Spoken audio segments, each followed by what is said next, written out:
लिया में सैलाब से मुतासरा काश्तकारों को बीज के नाम पर गैर मयारी गली सड़ी गंदम फराहम कर दी गई, जबकि 5000 किसानों के नाम फहरिस्त से निकाल दिए गए। मुतासरा काश्तकारों ने लिया से लाहौर पैदल मार्च का ऐलान कर दिया है। लिया के सैलाब से मुतासरा काश्तकारों को फसल रबी की काश्त के लिए बीज के नाम पर गैर मयारी बदबूदार गली सड़ी गंदम फराहम की जा रही है। फूड सेंटर से किसानों की फरोख्त की गई गंदम पर काश्तकारों ने तहफ़्फ़ुज़ात का इजहार किया है। उनका कहना है कि गैर मयारी बीज से फी एकड़ पैदावार कम होगी। इंतजामिया ने DAP के बजाय यूरिया खाद की फराहमी पर भी हैरानी का इजहार किया है। फूड इंस्पेक्टर मलिक रफीउल्लाह ने तस्लीम किया कि हालिया सीजन में तूफानी बारिशों के बायस गंदम की रंगत तब्दील हो गई। ताहम उन्होंने मौक़िफ़ इख्तियार किया कि किसानों को छांट कर साफ सुथरी गंदम फराहम की जा रही है। 11,699 गट्टू जिम्मेदारों को इशू होना है।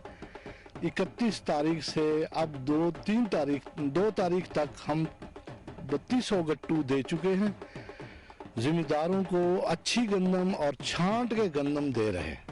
दूसरा जुल्म ये हुआ कि हुकूमत पंजाब ने बीज की फराहमी की फहरिस्त से 5000 किसानों के नाम ही हज़फ कर दिए। मुतासरा किसानों का कहना है कि उनसे इंसाफ ना किया गया तो वो लाहौर तक पैदल मार्च करेंगे। सैकड़ों की तादाद में मुस्तहिक लोग खाद बीज की फहरिस्त में शामिल होने से रह गए हैं। DCO साहब लिया से अपील करता हूँ कि वतन कार्ड के मुतनाज़ा अमूर को और खाद बीज की फहरिस्त में रह जाने वाले मुस्तहिकीन को जल्द शामिल करें। जेड़े काश्तकार इसलिए उन्होंने नाम नहीं लिखे गए, चमचे करछे दे नाम लिखे गए। असा साबित कर सकते हैं काश्त उन्हों की न गाटी च न कुन्नाली च डूडू चाहिए कार्ड गिन के गए, टोकन गिन के गए, ते इन्हें जो की अपने मुंह मुहाबे से काम कर रहे। नारोवाल में दुनिया न्यूज़ की टीम का दही हेल्थ सेंटर नारोवाल का दौरा डॉक्टर्स समेत तमाम मामला ड्यूटी से गायब पाया गया। नारोवाल से 30 किलोमीटर दूर 18 माह कबल नई बनने वाली तहसील जफरवाल हेल्थ सेंटर को तहसील हेडक्वार्टर अस्पताल का दर्जा मिलने पर दुनिया न्यूज़ की टीम ने सरप्राइज विजिट किया, जिसके दौरान अस्पताल में ना तो कोई मरीज था और ना ही कोई महकमा सेहत का कोई मुलाजिम मौजूद पाया गया। अस्पताल के तमाम कमरों जिनमें lady doctor, dental doctor, homeopathic doctor, हकीम, dispensary, x-ray room, labour room समेत तमाम कमरों को ताले लगे हुए थे, जबकि डॉक्टर्स का कमरा खुला हुआ था। डॉक्टर्स के कमरे में एक बकरी घूम रही थी। अस्पताल के वार्ड में टूटे फूटे 4 बेड हैं जिन पर कोई चादर न थी।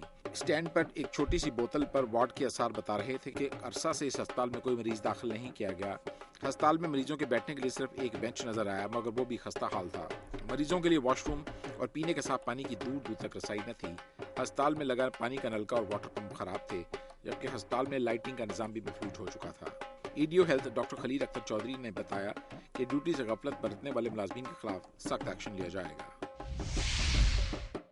एंटी नारकोटिक्स फोर्स पंजाब के कमांडर ब्रिगेडियर शाहिद अफजल ने मकामी NGO यंग ब्लड फाउंडेशन के तरके मंशियात सेंटर का दौरा किया। ब्रिगेडियर शाहिद अफजल ने तरके मंशियात सेंटर्स के वार्ड्स और दीगर शोबाजात के दौरे के दौरान यंग ब्लड फाउंडेशन के काम को सराहा। इस मौके पर यंग ब्लड फाउंडेशन के सरपरस्त बशीर अहमद नास ने ब्रिगेडियर शाहिद अफजल को इदारे की कारकर्दगी से आगाह किया। मौजूद मेहमान ब्रिगेडियर शाहिद अफजल ने हाजरीन से खिताब करते हुए मंशियात की रोकथाम और मंशियात के आदी अफराद को दोबारा माशरे का फाल फर्द बनाने के लिए यंग ब्लड फाउंडेशन दस्का की काविशों को सराहा और इस सिलसिले में इनके इंतजामात की तारीफ की और मंशियात के खात्मे के लिए मुकम्मल ताउन का यकीन दिलाया।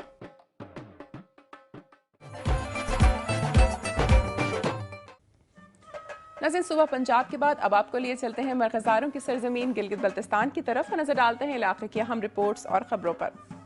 बल्तिस्तान डिवीजन के जिला गंगछे में सैलाब और लैंडस्लाइडिंग से बेघर हो जाने वाले सियाचिन के मुख्तलिफ सरहदी इलाकों के मुतासरीन के लिए निजी फलाही इदारे की जानिब से मकानात की तामीर शुरू कर दी गई है। तफसीलात जानते हैं।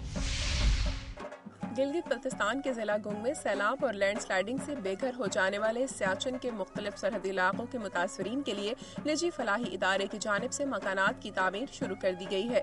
Commissioner Baltistan division doctor Sajid Chauhan ने सरहदी गाँव फरानो और खशुबलगार में मुतासरीन के लिए सस्ते मकानात की तामीर के मनसूबे का संग बुनियाद रखा। 2 कमरों पर मुश्तमिल इन मकानात की तामीर के लिए निजी इदारे तामीराती सामान फराहम करेंगे, जबकि मुतासरीन तामीराती काम खुद करेंगे। कमिश्नर बल्तिस्तान ने मुतासरा इलाकों के दौरे के मौके पर सैलाब ज़दगान में गर्म कपड़े और दीगर इमदादी अशिया तकसीम की।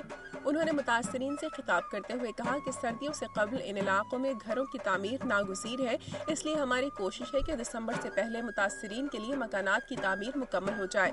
उन्होंने निजी इदारों के किरदार की तारीफ करते हुए कहा कि दुखी इंसानियत की खिदमत के लिए इन इदारों ने हुकूमत से भरपूर ताउन किया है। बहुत जल्द बल्तिस्तान डिवीजन के मुतासरीन सैलाब के लिए भी वतन कार्ड का इजरा शुरू हो जाएगा।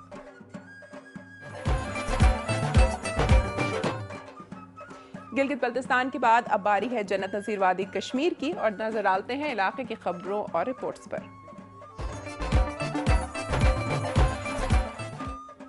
आज़ाद कश्मीर हुकूमत की खाली होने वाली नशिस्त हल्का LA4 खड़ी शरीफ में 7 दिसंबर को होने वाले ज़िमनी इलेक्शन के लिए कागजात नामजदगी दाखिल करा दिए गए। आज़ाद कश्मीर हुकूमत की खाली होने वाली नशिस्त हल्का LA4 खड़ी शरीफ में 7 दिसंबर को होने वाले ज़िमनी इलेक्शन के लिए कागजात नामजदगी दाखिल करा दिए गए। सीनियर सिविल जज और रिटर्निंग ऑफिसर मियां नईमुल्ला के पास 9 उम्मीदवारान असम्बली ने कागजात नामजदगी दाखिल कराए। उनमें साबिक मेंबर असम्बली चौधरी अरशद हुसैन, साबिक वज़ीर हुकूमत चौधरी रुखसार अहमद की अहलिया अवीना रुखसार, चौधरी मोहम्मद अफजल, चौधरी मोहम्मद रशीद, सदर मुस्लिम कॉन्फ्रेंस हल्का खड़ी, साबिक एडमिनिस्ट्रेटर जिला कौंसल राजा जफर मारूफ, शौकत अली मुगल एडवोकेट, जमात इस्लामी के साबिक ज़रिए अमीर राजा अल्ताफ, मुस्लिम लीग नून के मरकजी रहनुमा राजा नवीद अख्तर गोगा और मिर्जा शबीर कंवल जलाल के नाम मौजूद हैं। इस नशिस्त पर इंतखाब 7 दिसंबर को होगा, जिसके लिए इलेक्शन कमिश्नर ने तमाम इंतजामात मुकम्मल कर लिए हैं। इस्लाम अमन, भाईचारे, रवादारी और मसावत का दीन है। दहशतगर्दों का इस्लाम से कोई तल्लुक नहीं, बल्कि वह दायरा इस्लाम से खारिज हैं। ये बात पाकिस्तान के मारूफ रूहानी पेशवा सजादा नशीन दरबार आलिया बलौड़ा शरीफ पीर हक खतीब हुसैन अली बादशाह ने दौरा मीरपुर के दौरान कश्मीर प्रेस क्लब में दहशतगर्दी और इस्लाम के मौजू पर लेक्चर देते हुए कही। उन्होंने कहा कि इस्लाम अमन और भाईचारे का दीन है, कोई मुसलमान किसी दूसरे मुसलमान को नुकसान नहीं पहुंचा सकता, और अगर कोई ऐसा करता है तो उसका दीन इस्लाम से कोई तल्लुक न है। उन्होंने पाकिस्तान में हालिया दहशतगर्दी का जिक्र करते हुए कहा कि हम बहसीयत कौम अपनी जिम्मेदारियां पूरी नहीं कर रहे, जिसकी वजह से आज पूरी उम्मत मुसलमान मुश्किलात और मसाइब का शिकार हैं। उन्होंने मीडिया का जिक्र करते हुए कहा कि हालिया दहशतगर्दी के वाकयात और अफरा तफरी के दौर में मीडिया को चाहिए कि वो भी अपना इंतहाई मुस्बत किरदार अदा करे। कैमरा मैन नवीद कादर के साथ मुसद्दक चौधरी, दुनिया न्यूज़, मीरपुर आज़ाद कश्मीर। आज़ाद जम्मू कश्मीर मातहत अदलिया के 500 से ज्यादा मुलाजमीन की काम छोड़ हड़ताल गुज़श्ता 1 माह से जारी है। मुलाजमीन महंगाई के तनासुब से तनख्वाहों में इजाफे और पंजाब के मुलाजमीन के बराबर मराद का मुतालबा कर रहे हैं। आज़ाद कश्मीर भर की मातहत अदालतों के 500 से ज्यादा मुलाजमीन ने तनख्वाहों में इजाफे और पंजाब अदलिया के मुलाजमीन के बराबर मराद हासिल करने के लिए गुज़श्ता 33 रोज से काम छोड़ हड़ताल कर रखी है। मुलाजमीन ने अहाते कचहरी में एहतजाजी कैंप लगाकर अपने मुतालबात पूरे होने तक हड़ताल जारी रखने का ऐलान कर रखा है। मुलाजमीन का कहना है कि महंगाई के इस दौर में बाकी तमाम सरकारी मुलाजमीन की तनख्वाहों में इजाफा कर दिया गया है, लेकिन अदलिया के मुलाजमीन के साथ नाइंसाफी बढ़ती जा रही है। नाज़रीन, आज का प्रोग्राम आपने देखा। नवी जमात के तालिब इल्म के अज़्म हौसले की दास्तान आपने मुलाहिजा की। इसके अलावा सेहत के शोबे में अवाम को दरपेश मुश्किलात का जिक्र भी आज के प्रोग्राम का हिस्सा रहा। मेरी धरती मेरी दुनिया की टीम अवामी मसाइल को उजागर करने का फरीजा अंजाम दे रही है, लेकिन मसाइल की दुरुस्त निशानदेही के लिए आपका ताउन जरूरी है। अपनी तजावीज़ और आरा के लिए हमारा ईमेल एड्रेस नोट कर लें, mdmd@duniatv.tv। प्रोग्राम का वक्त खत्म हो रहा है, फिर हाजिर होंगे अवामी मसाइल का जायजा लेती खबरों और रिपोर्ट्स के साथ। अपनी मेज़बान अमीना खान और मेरी धरती मेरी दुनिया की टीम को इजाज़त दीजिए। अपना बहुत ख्याल रखिएगा। अल्लाह हाफ़िज़।